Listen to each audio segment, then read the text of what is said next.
Welcome to the very first episode of my medieval kitchen. This is where I will take medieval and also Renaissance recipes and make in my modern kitchen with my modern equipment.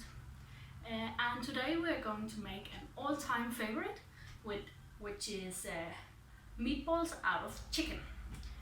So today we are going to use some salt, some pepper, preferable white pepper, but if you only have black pepper, that's just fine. Some sugar, some eggs, some breadcrumbs or just regular flour, some ginger. I use fresh ginger, but you can also use dry ginger, and then chicken. I definitely recommend that you're using chicken that you chop up yourself, but you can also use pre-minced chicken that you can get in most stores. But I prefer to chop it myself because it's giving the meatballs a better texture and giving it some more moist than if you're just using pre-minced. But for a faster approach, you can just use pre-minced chicken. The original recipe calls out for using a mortar. Today I'm just going to use my regular kitchen knife. But if you have a mortar, you can go all the way and chop it with a knife and grind it in a mortar. But first of all, I'm going to chop.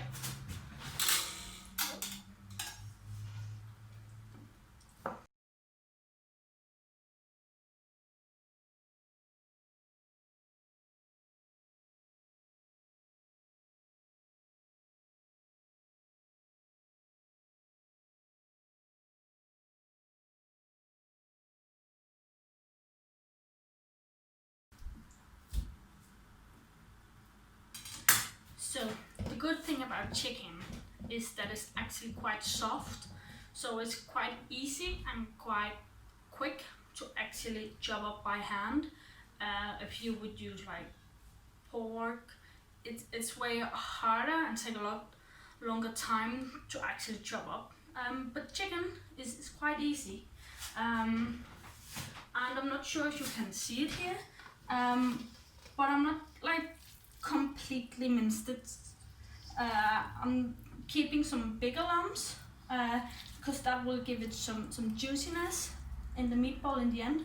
But if I chop it too largely, it can be quite hard to for the meatball to stick together. So some of it I'm chopping quite fine, some of it I'm having up in like bigger pieces. So a mix of every stages of chopping. Yes. So the next thing to chop up is ginger. I prefer to use fresh ginger. Fresh ginger has a more fresh taste than dried ginger, and the fresh ginger will also give the meatball some moist that the dried ginger won't do. But of course you can use dried ginger. If you're using fresh ginger, you start by peeling off the skin, and the easiest thing to actually use is a teaspoon. The peel is quite soft, so you can just, no need for like a potato peeler, you can just use a teaspoon. That's the easiest thing. And the amount of ginger that you will need depend on your personal taste and how strong the ginger is. The ginger can vary very much in the sharpness of the taste. So add a little and then add a little more if you think your meatball doesn't taste enough of ginger. I really love ginger, especially in these meatballs, so I'm going to use quite a lot.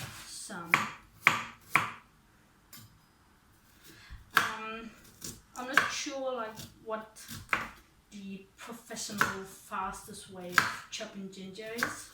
I'm actually more or less doing the same thing as with an onion, like slices on first one end and then the other end, so it's like squared up, and then turn it into slices again, and then you already have quite fine ginger. And you don't want a big piece of ginger in your mouth, so make sure to chop this up quite finely.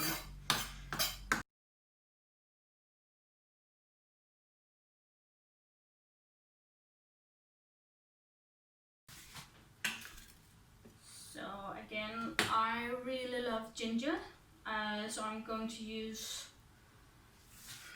well, for the 4 chicken breast, I think I'm going to use like this, like a handful of them.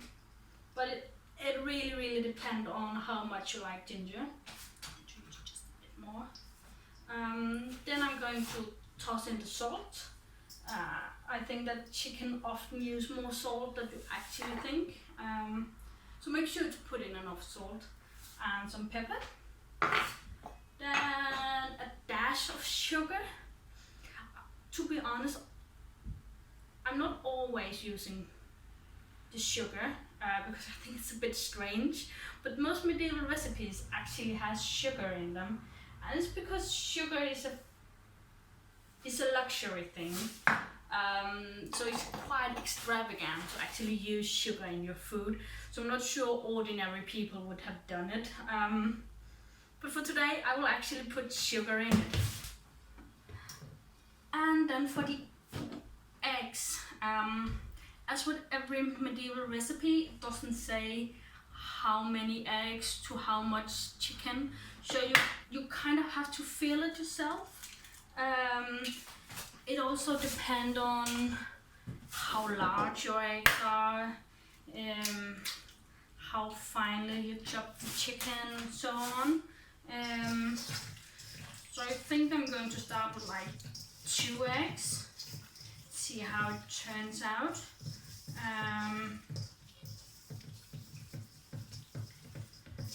Yeah, I think that's good. Today I think 2 eggs is enough.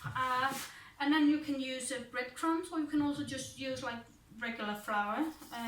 The recipe calls for breadcrumbs, because in medieval times you always had like an old bread that you can turn into breadcrumbs and stick it in a recipe. Flour is a more of a luxury thing, but of course in the modern kitchen you will just use regular flour.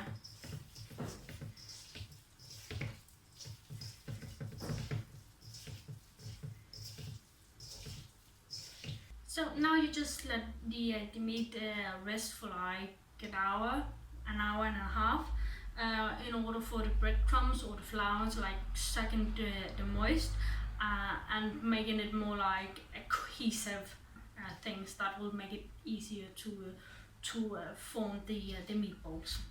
Yes. So back again. The original recipe calls out for either boiling the meat. I'm not that much into boiled meat. Don't think many modern people are, so I'm not going to do that. Or to put them on a stick and roast them on fire. I obviously don't have a fireplace in my kitchen, so I can't do that. I could use my oven, but I won't. I will choose the easiest modern way, that is to use my frying pan. We do have sources on frying pans in the medieval time, and we know that to use a frying pan in the Renaissance was very popular. So I think it's an easy way to do it. It's the easiest modern way, and now this is my modern medieval kitchen.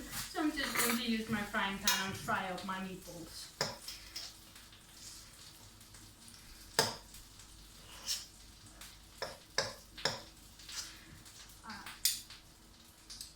I wouldn't make the meatballs too small, because then you can end up with a dry meatball, but just make the size that you like and that you're comfortable making. This is chicken, so you also have to be sure that they are actually cooked through. You don't want any raw chicken inside of your meatball.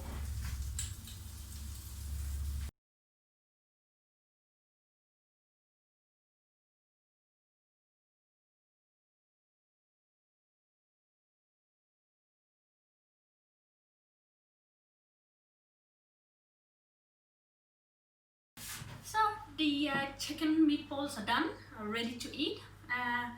So I hope you enjoyed it. Next time I'm going to show you what you could actually eat as a side dish for your meatballs.